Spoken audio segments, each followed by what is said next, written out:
Assalamualaikum warahmatullahi wabarakatuh. Kami dari kelompok 1 di sini akan menjelaskan tentang proses ekstrusi. Sebelum saya menjelaskan proses ekstrusi, saya akan memperkenalkan diri saya sendiri.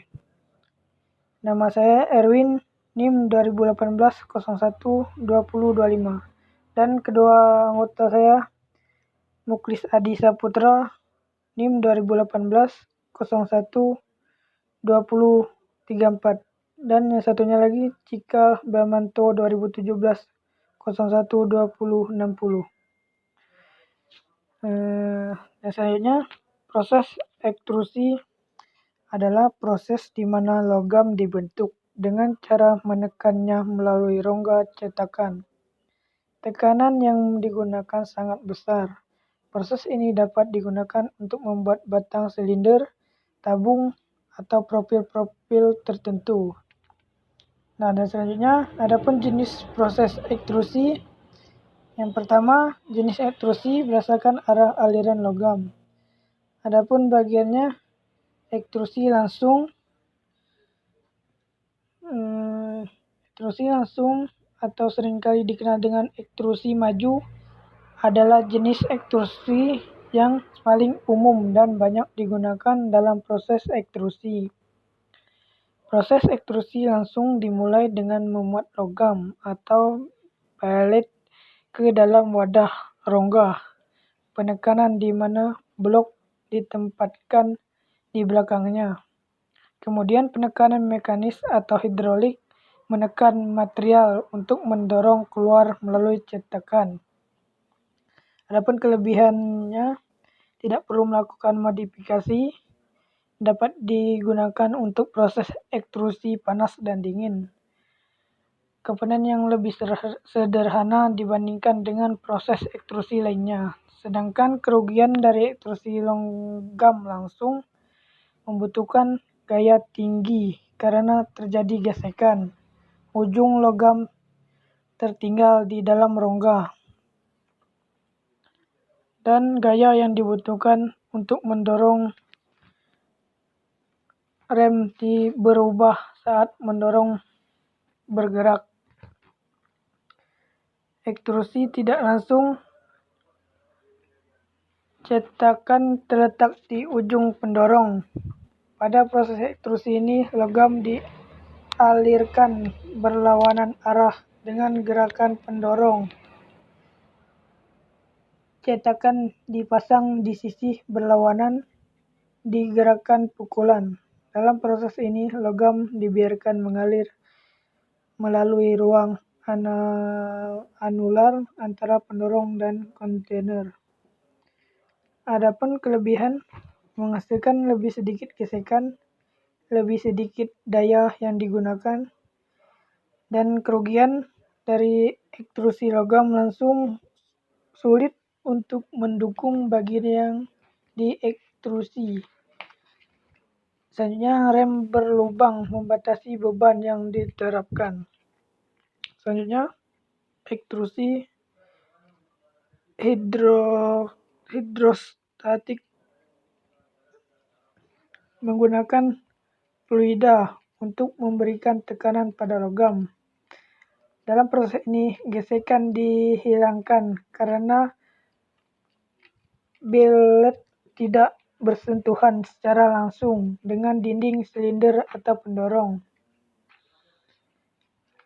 Kelebihan ekstrusi hidrostatik, kebutuhan daya rendah karena tidak ada gesekan, tingkat produksi lebih cepat, dan rasio produksi yang tinggi.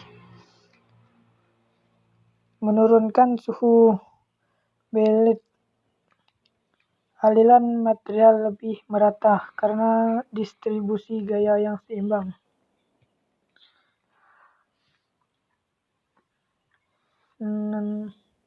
Adapun kekurangan dari ekstrusi ini,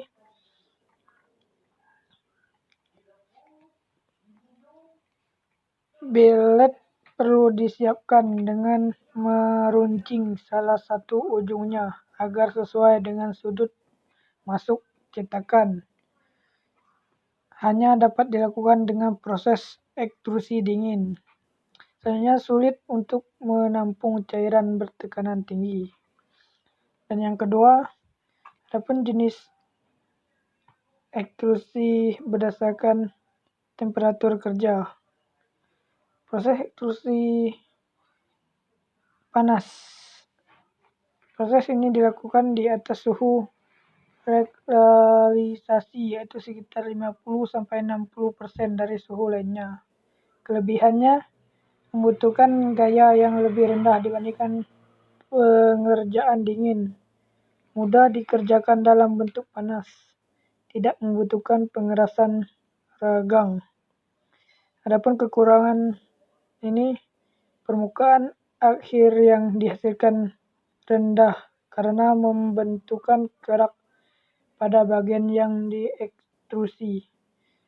Dapat mempercepat keausan cetakan, selanjutnya diperlukan perawatan yang tinggi. Proses ekstrusi dingin dilakukan pada suhu kamar atau di bawah suhu rekristalis. Adapun kelebihannya, sifat mekanik tinggi, permukaan akhir yang tinggi, tidak terdapat oksidasi pada permukaan logam. Sedangkan kekurangannya membutuhkan daya yang lebih tinggi. Sebenarnya produk dicapai dengan pengerasan ragangan. Dan setelah itu adapun proses pengolahan ekstrusi. Yang pertama, mesin dan perlengkapan ekstrusi. Mesin yang paling utama dibutuhkan adalah mesin ekstrusi plastik atau mesin extruder. Perangkat ini merupakan mesin yang cukup sederhana yang memfasilitasi proses ekstrusi dari awal hingga akhir. Dengan komponen terpenting kedua adalah bahan termoplastik mentah yang akan diolah. Bahan plastik umumnya digunakan dalam proses pengolahan adalah PVC, polietilen, polipropilen, dan plastik ABS. Komponen terakhir yang diperlukan untuk proses ekstrusi plastik adalah cetakan atau die. Ini berfungsi sebagai pencetak plastik dalam metode ekstrusi plastik. Itu saja penjelasan dari saya dan selanjutnya akan dijelaskan oleh teman saya. Sekian dari saya, salam. Assalamualaikum warahmatullahi wabarakatuh. Salam dan bahagia. Perkenalkan, nama saya Cikal Himayanto, NIM 2017 01 20 60. Di sini saya akan menjelaskan slide berikutnya, yaitu tentang dasar-dasar proses ekstrusi pada plastik. Yang pertama ada proses ekstrusi plastik, dimulai dengan penempatan resin ke dalam hopper extruder. Yang kedua ada penambahan aditif tertentu seperti exhibition, UV, inti oksidasi, atau warna. Di sini kita menjelaskan bahwa kita juga dapat menambahkan zat aditif seperti exhibition, UV, antioksidan, atau pewarna. Setelah plastik dan aditif masuk ke dalam hopper, resin akan dialirkan ke dalam barrel extruder melalui rongga hopper. Nah, setelah bahan tersebut tercampur, bahan tersebut akan masuk ke dalam hopper, dan resin yang sudah tercampur akan mengalir ke dalam barrel extruder melalui rongga hopper. Dan di dalam barrel tersebut terdapat kru panjang berputar yang memasukkan resin mengarah menuju die, yang mungkin bisa dikatakan di dalam ada satu alat skrut yang bisa berputar yang akan menyampur semua bahan yang akan memasukkan resin mengarah menuju die. Dan untuk selanjutnya, proses pelelehan resin berjalan seiring dengan bergeraknya plastik di dalam barrel.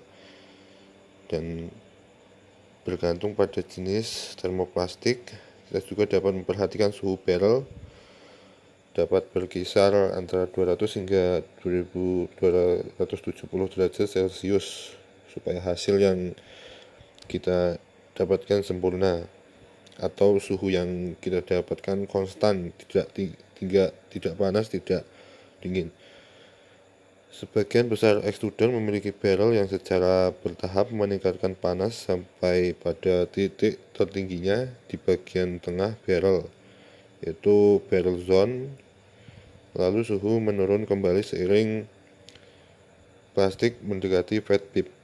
Nah, ya ini yang bisa kita katakan suhu yang kita butuhkan itu harus konstan, yaitu standar, atau ya tidak panas-panas lah, standar, agar hasil yang kita dapatkan bisa maksimal. Teknik tersebut diberlakukan guna memungkinkan peleburan bertahap dan meminimalkan kemungkinan degradasi plastik, yaitu pengerasan. Bisa kita katakan kalau suhu yang tidak pas bisa terjadinya pengerasan atau hasil yang kurang maksimal. Dan setelah plastik cair mencapai ujung barrel, plastik diarahkan untuk dimasukkan ke dalam fat tip yang mengarah ke die. Dan selanjutnya ada plastik juga akan melewati saringan yang diperkuat oleh alat pemutus yang berfungsi untuk menghilangkan kontaminan yang memungkinkan didapati pada plastik cair. Bisa kita katakan dari proses tersebut, dalam pengolahan plastik pun kita harus memperhatikan panas dan suhu yang kita butuhkan untuk mencapai tahap yang lebih bagus. Dan tidak lupa juga kita harus selalu pemeliharaan suhu tersebut, yaitu dengan mempertahankan tingkat suhu dan kecepatan leleh resin yang benar merupakan faktor penting yang harus diperhatikan saat menjalankan proses ekstrusi plastik. Jadi kita harus memperhatikan suhu juga. Dan selanjutnya ada temperatur yang optimal, memaksimalkan fluiditas plastik yang merata dan meminimalkan kemungkinan stres dan lengkungan pada proses akhir. Mungkin bisa juga pengelasan. Ya, mungkin itu saja yang dapat saya jelaskan. Terima kasih. Assalamualaikum warahmatullahi wabarakatuh. Salam dan bahagia. Perkenalkan, nama saya Muklis Adi Saputra, NIM 2018-012-034. Di sini saya akan menjelaskan tentang pemeliharaan suhu pada proses ekstrusi plastik. Faktor paling penting yang harus diperhatikan saat menjalankan proses ekstrusi plastik adalah mempertahankan tingkat suhu dan kecepatan leleh mesin. Temperatur yang optimal memaksimalkan fluidasi plastik yang merata, dan untuk meminimalkan kemungkinan stres dan lengkungan pada produk akhir. Dan cara untuk pemeliharaan suhu adalah pemanas yang digunakan harus dipantau, diturunkan dan dinaikkan atau dimatikan seperlunya untuk mempertahankan panas yang konstan di dalam ekstruder. Lalu proses ekstrusi plastik khusus. Banyak pengaplikasian yang memerlukan proses ekstrusi khusus untuk mendapatkan hasil yang memadai, juga mempercepat proses produksi. Dan beberapa proses ekstrusi khusus adalah yang pertama, ekstrusi film tiup, digunakan untuk membuat produk film plastik. Cetakan dalam proses ini memiliki desain tegak yang menarik plastik cair ke atas saat terbentuk dan mendingin. Lalu yang kedua, CO extrusion. Pada proses ini, beberapa lapisan material diekstrusi pada saat yang bersamaan. 2 atau lebih ekstruder memasukkan berbagai jenis plastik ke dalam satu kepala ekstrusi. Dan yang ketiga adalah overjacking. Ekstrusi ini digunakan untuk melapisi item dengan lapisan plastik pelindung. Kawat eksterior dan pelapisan kabel adalah aplikasi overjacking yang paling umum. Sekian yang dapat saya sampaikan, kurang dan lebihnya mohon maaf. Terima kasih, salam.